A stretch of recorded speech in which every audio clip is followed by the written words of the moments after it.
Chapter 3. When I had attained the age of 17, my parents resolved that I should become a student at the University of Ingolstadt.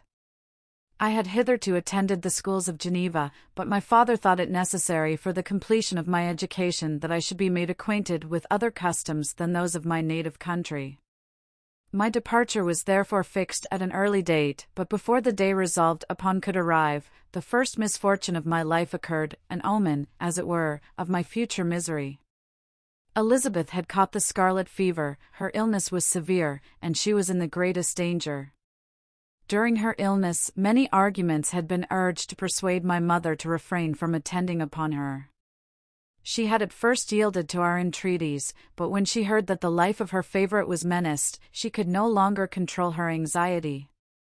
She attended her sickbed, her watchful attentions triumphed over the malignity of the distemper. Elizabeth was saved, but the consequences of this imprudence were fatal to her preserver. On the third day my mother sickened, her fever was accompanied by the most alarming symptoms, and the looks of her medical attendants prognosticated the worst event.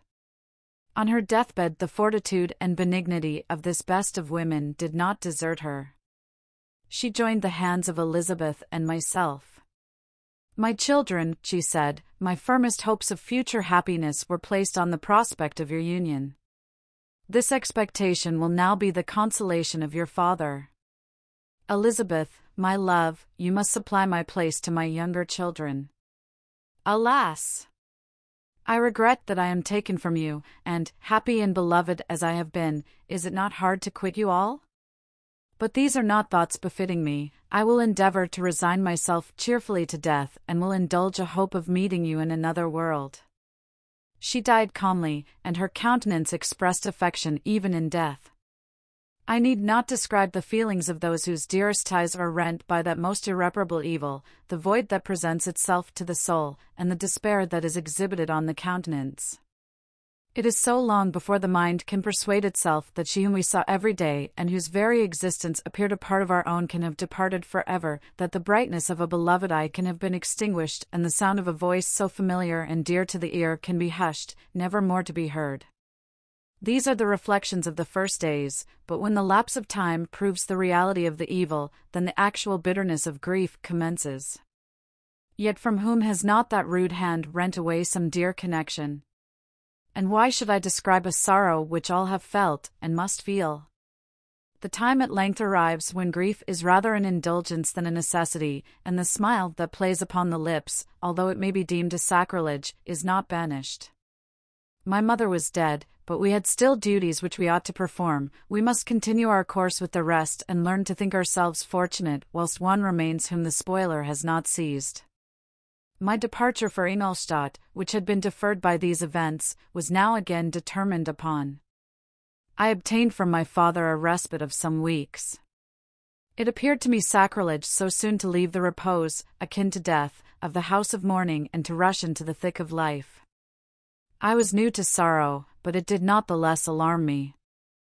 I was unwilling to quit the sight of those that remained to me, and above all, I desired to see my sweet Elizabeth in some degree consoled. She indeed veiled her grief and strove to act the comforter to us all. She looked steadily on life and assumed its duties with courage and zeal. She devoted herself to those whom she had been taught to call her uncle and cousins. Never was she so enchanting as at this time, when she recalled the sunshine of her smiles and spent them upon us. She forgot even her own regret in her endeavors to make us forget. The day of my departure at length arrived. Clovel spent the last evening with us. He had endeavored to persuade his father to permit him to accompany me and to become my fellow student, but in vain.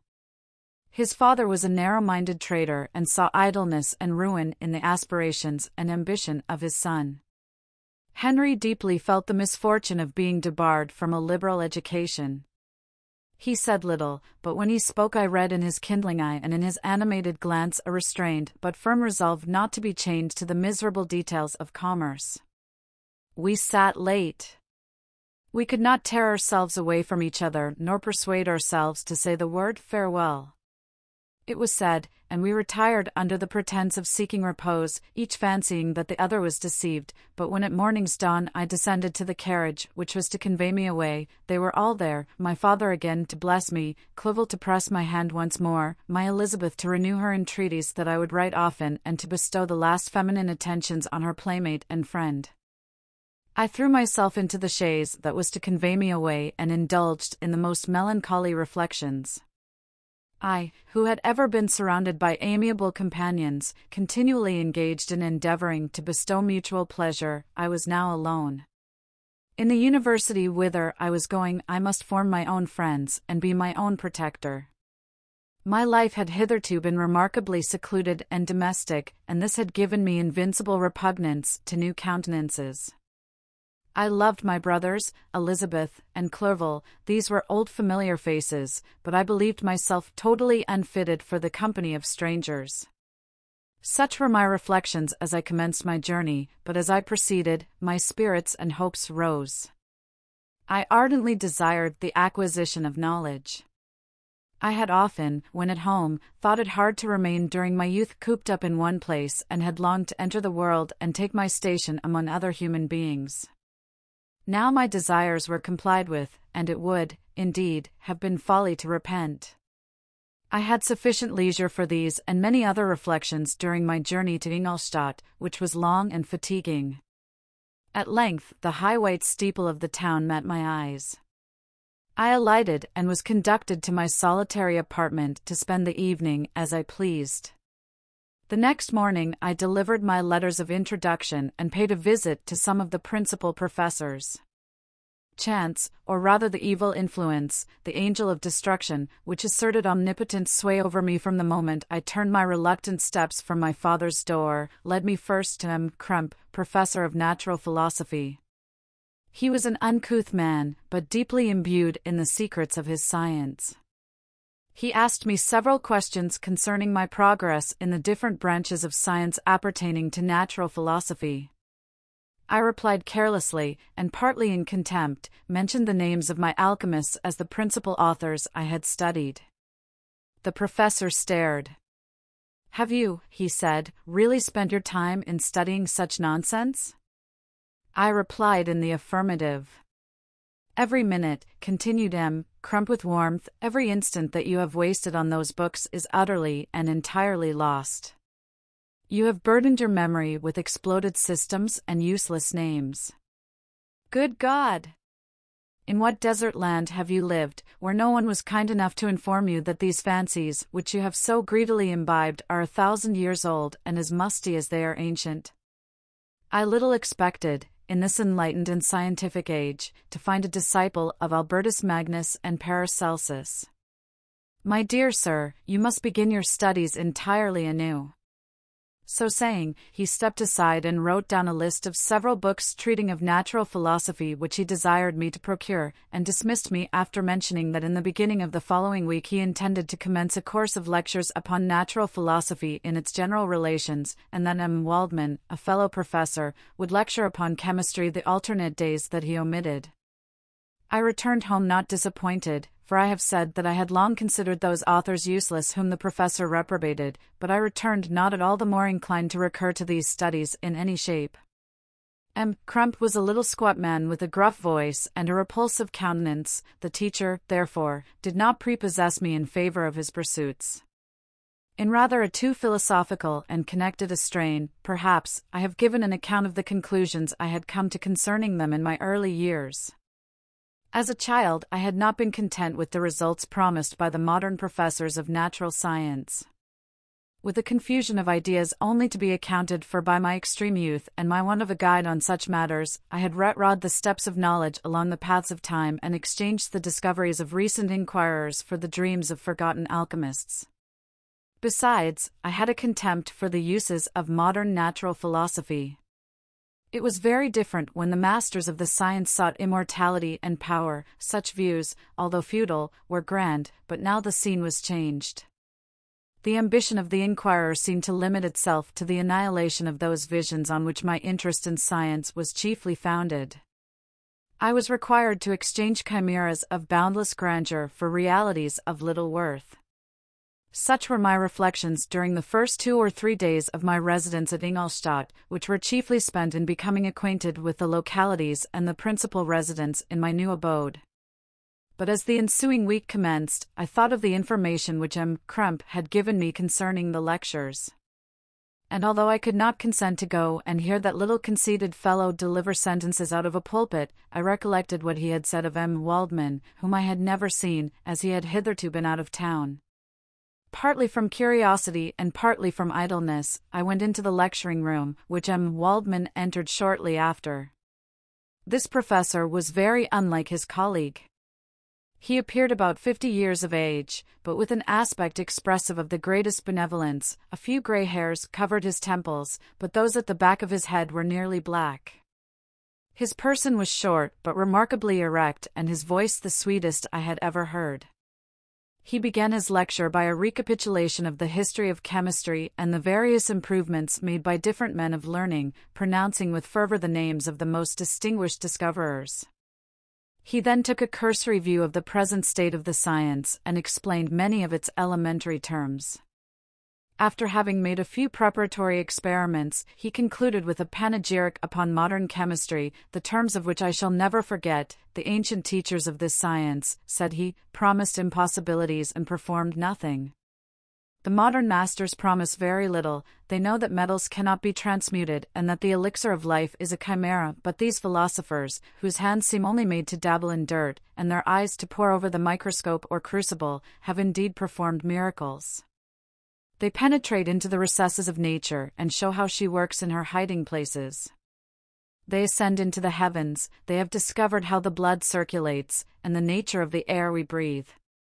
They have acquired new and almost unlimited powers. They can command the thunders of heaven, mimic the earthquake, and even mock the invisible world with its own shadows.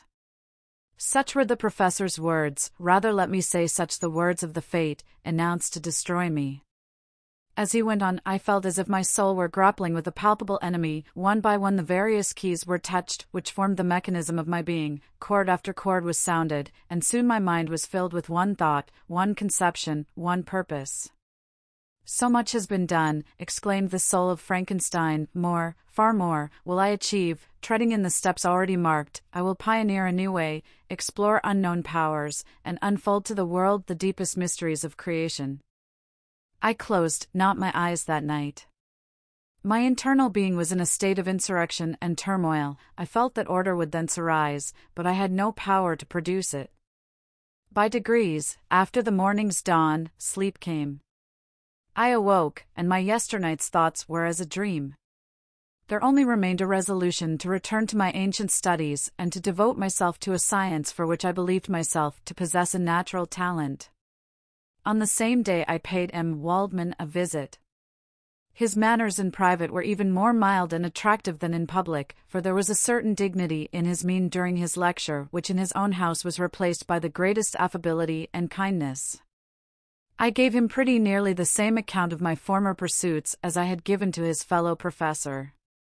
He heard with attention the little narration concerning my studies and smiled at the names of Cornelius Agrippa and Paracelsus, but without the contempt that M. Krempe had exhibited. He said that these were men to whose indefatigable zeal modern philosophers were indebted for most of the foundations of their knowledge. They had left to us, as an easier task, to give new names and arrange in connected classifications the facts which they in a great degree had been the instruments of bringing to light. The labors of men of genius, however erroneously directed, scarcely ever fail in ultimately turning to the solid advantage of mankind. I listened to his statement, which was delivered without any presumption or affectation, and then added that his lecture had removed my prejudices against modern chemists. I expressed myself in measured terms, with the modesty and deference due from a youth to his instructor, without letting escape. Inexperience in life would have made me ashamed any of the enthusiasm which stimulated my intended labors. I requested his advice concerning the books I ought to procure. I am happy, said M. Waldman, to have gained a disciple, and if your application equals your ability, I have no doubt of your success. Chemistry is that branch of natural philosophy in which the greatest improvements have been and may be made. It is on that account that I have made it my peculiar study, but at the same time, I have not neglected the other branches of science. A man would make but a very sorry chemist if he attended to that department of human knowledge alone. If your wish is to become really a man of science and not merely a petty experimentalist, I should advise you to apply to every branch of natural philosophy, including mathematics. He then took me into his laboratory and explained to me the uses of his various machines, instructing me as to what I ought to procure and promising me the use of his own when I should have advanced far enough in the science not to derange their mechanism. He also gave me the list of books which I had requested, and I took my leave. Thus ended a day memorable to me. It decided my future destiny.